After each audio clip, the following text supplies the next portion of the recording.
Capítulo 2. Conceptos fundamentales. Y 11. 2.1. La ley en relación con el derecho. Al ser el término ley, uno de los conceptos nucleares de toda parcela del saber jurídico y al conformarse como frontispicio de cualquier reflexión en el ámbito del derecho, entiendo que su determinación no debe restringirse a un análisis efectuado desde un ámbito estrictamente dispositivo. Debe iniciarse, a mi juicio, desde un enfoque lingüístico que sitúe al estudioso en adecuada atalaya para la posterior reflexión jurídica. En este sentido y a los efectos de comprender adecuadamente su significado resulta, sin duda, de interés iniciar Swana. Lisis desde su etimología y su significación semántica, una y otra permitirán transitar, con seguridad, en el ámbito propiamente jurídico. La voz latina les presenta un diverso origen etimológico. A los efectos docentes de una obra de esta naturaleza, nos quedamos con la raíz leg, que se identificaba en Roma con el dictado de un magistrado con imperio que la asamblea comicial, es decir, la asamblea de ciudadanos con derecho de participación en la vida pública, ratificaba. Gallo en sus instituta afirma, ley es lo que el pueblo manda y establece. En esta definición de ley, la voz, pueblo, en latín el populus romanas, no se refiere a todo individuo que vive en la comunidad política romana, sino que debe concretarse exclusivamente en la asamblea popular, denominada comisión en la etapa republicana, que reunía, como acabo de referir, a todos aquellos que tenían participación activa en la vida pública de la ciudad, de las civitas. En nuestro idioma español, la primera acepción que el Diccionario de la Lengua de la Real Academia Española ofrece, en su web.rae.es, de la voz ley es, menor que regla fija a la que está sometido un fenómeno de la naturaleza.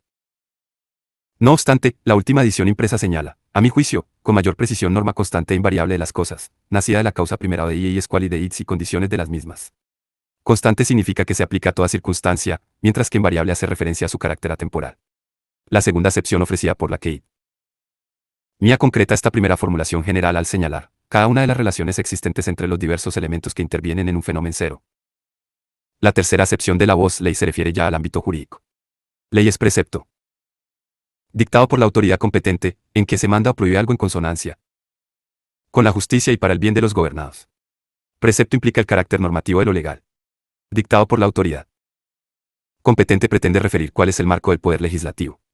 No obstante esta formulación académica, entiendo que resulta impreciso, en su sentido prístino, hablar de autoridad, ya que si quisiésemos resaltar su significado genuino sería más preciso denominarla potestad, por cuanto que este término, derivado de potestas, significa menor que poder jurídicamente reconocido, que es, realmente, la fuente de producción principal del derecho legislado.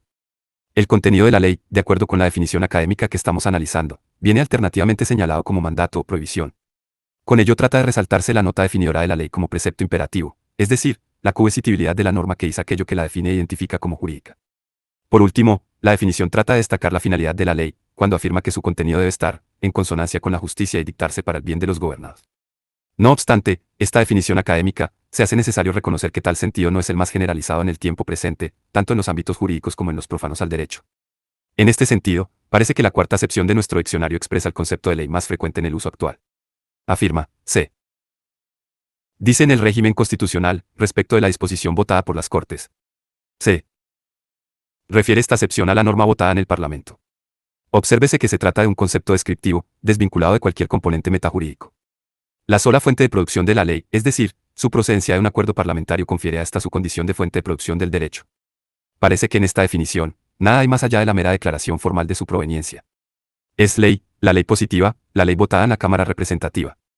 La ley, como acto de potestad, la ley expresión de la voluntad del pueblo elector, esta última consideración de su causa refiriéndose al pueblo que tiene capacidad política, aparece aún más claramente en formas legales directamente aprobadas por los ciudadanos, el plebiscito, para decidir algo nuevo, y el referéndum, para confirmar o revocar una ley ordinaria. Existen numerosas expresiones que se conservan en nuestro idioma español, y tengo por cierto que también en las demás lenguas, que se construyen desde la esencia genuina del propio concepto de ley y por ello hacen, invariablemente, referencia a un contenido que va más allá de lo estrictamente legal, para adentrarse, sin ambajes ni reservas, en el ámbito de lo moral. En este sentido y a exemplum podemos ver las siguientes: a toda ley, significa con estricta sujeción a lo justo, ley de caballero, asegura la verdad de lo afirmado, con todas las de la ley, expresa el perfecto cumplimiento ético de lo debido, de buena ley, refiere perfectas condiciones morales, de ley, dícese de una persona que se comporta de forma recta u honrada. Es, pues, indudable que el saber popular y su sensibilidad expresó siempre bajo el vocablo ley algo más que aquello que era legislado por el poder constituido. 2.2. Delimitación constitucional. El preámbulo de nuestra Constitución de 1978 señala que la nación española pretende consolidar un Estado de Derecho que asegure el imperio de la ley como expresión de la voluntad popular. No se trata de una mera declaración programática, sin contenido práctico alguno, ya que de ella deriva el contenido del artículo 9.3 del texto constitucional que señala que el principio de legalidad es el más destacado y relevante de los principios constitucionales. Uno de los principios básicos que está inmerso en el propio concepto de ley que se delimita en el texto constitucional es que el contenido de la misma debe respetar el principio de igualdad. Este principio de igualdad legal debe entenderse en un doble contenido. Por una parte, la ley debe ser aplicada a todos por igual. Es el denominado principio de igualdad ante la ley. Por otra parte, la ley debe contener un tratamiento paritario para todos los ciudadanos que se traduce en el principio de igualdad en la ley. Pueden verse ambos principios reflejados en los artículos 1, 1 y 14 de la Constitución. La ley se configura pues como una regla que ordena las conductas sociales, surgida o emanada de la voluntad de quien ostenta el poder político en una determinada sociedad. La ley es, por tanto, la fuente fundamental en la que se concreta el derecho. Existen dos acepciones del término ley que responden a dos concreciones diferentes del orden jurídico. La primera es la que se denomina ley en sentido formal. Es la que identifica a las leyes solamente con aquellas normas o preceptos que emanan del poder legislativo del Estado, de acuerdo con el procedimiento previsto para su aprobación y sanción en el texto constitucional. La segunda acepción es la denominada ley en sentido material. Se trata de una utilización del término en sentido amplio. En esta acepción se puede hablar de ley para referirse a toda norma jurídica positiva que forma parte del ordenamiento jurídico con independencia de la fuente de potestad de la que proceda. Así no son solo leyes los dictados del poder legislativo sino cualesquiera otras normas más aprobadas por los poderes ejecutivos o de gobierno, como los reales decretos, las órdenes ministeriales o las ordenanzas municipales entre otras muchas. 2.3. Caracteres fundamentales de la ley. Como rasgos definidores de la ley pueden reseñarse los siguientes. 1. Normatividad. La ley, por su propia naturaleza, se dicta con carácter general. Por ello tiende a la regulación de los actos y hechos que contempla siendo y aplica. A toda situación fáctica que se pueda subsumir, es decir, verse comprendida en el ámbito de su aplicación. 2. Sociabilidad. Las leyes se promulgan con el fin de regular la convivencia social. Por lo que siempre su contenido se dirige a conductas humanas que presenten reflejo o repercusión en la sociedad, por lo que no afectan nunca a la esfera íntima de las personas. 3. Obligatoriedad. El contenido de las leyes es obligatorio. Las leyes se promulgan para que sean cumplidas. Si una norma se limitase a dar un consejo o a establecer una mera recomendación, no podría hablarse propiamente de ley. Por ello las denominadas, desde el derecho romano, leyes imperfectas son aquellas que ni establecen la nulidad de lo actuado contra lo convenido en ellas, ni señalan sanción contra su violación y no son auténticas leyes. 4. Coactividad o coercitibilidad. La aplicación de la ley, como derecho vigente, está basada en razones de fuerza física por lo que se dice que es coercitiva, por ello, la fuerza de la que está dotado el órgano del que emana es la que le provoca su pseudoactividad. 2.4. Ordenamiento jurídico. La unidad del derecho se concreta en la noción unitaria de ordenamiento jurídico conformado por una pluralidad de normas. Dicha diversidad normativa puede conducir a hallar, en su efectiva aplicación práctica, a la aparición de determinados problemas. Estos son fundamentalmente dos: la presencia, más o menos importante, de antinomias, y la eventual existencia de lagunas legales.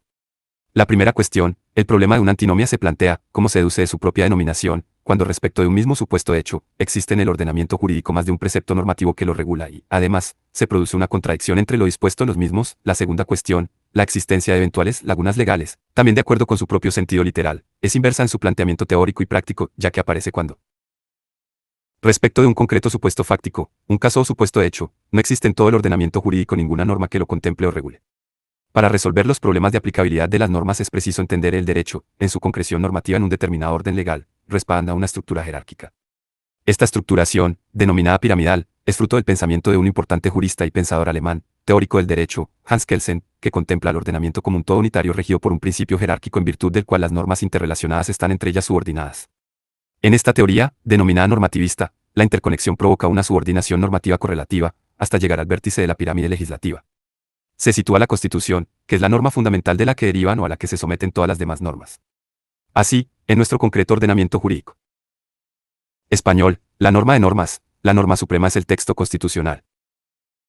A partir del mismo, y en coherencia con lo dispuesto en él se sitúan, básicamente, en un orden jerárquico descendente, las leyes orgánicas junto con las leyes ordinarias, los reales decretos y las órdenes ministeriales.